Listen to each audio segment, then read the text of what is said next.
বাইরে এতটাই রোদ যে আমি ভালো করে গামছাটাকে মুড়ি দিয়ে নিয়েছি, কারণ ছাদে অফিস টাইম ফুল গাছে প্রচুর ফুল ফুটেছে, এর একটা ভিডিও তো আমাকে নিতেই হবে। তো যার জন্য মাওবাদী সেজে আমি এখন এসছি ছাদে। এতটাই রোদের তেজ, পাটাও পুড়ে যাচ্ছিল, মানে কি বলবো, সকাল 11টাতেও রোদের এত তেজ। তো এদিকে রান্না করছি, অ্যান্ড আমি আমার 3খানা বোলটা একটু পরিষ্কার করে নিলাম। আর 3টে বলেই যেন অলমোস্ট প্রায় নীল কালারেই মাছ আছে, প্রায় সিমিলার লুক।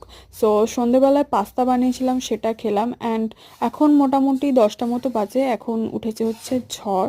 প্রচণ্ড জোরে ঝড় উঠেছিল আজকের, অ্যান্ড ফ্রিতে প্রচুর ধুলোও পাওয়া যাচ্ছিলো, তবুও আমি একটু ছাদে হাওয়া খেয়ে নিলাম।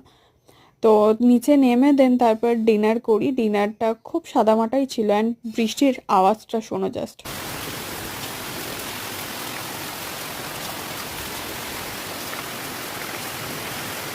তো আজকে মিনি ব্লগটা এইটুকুনি, বাই।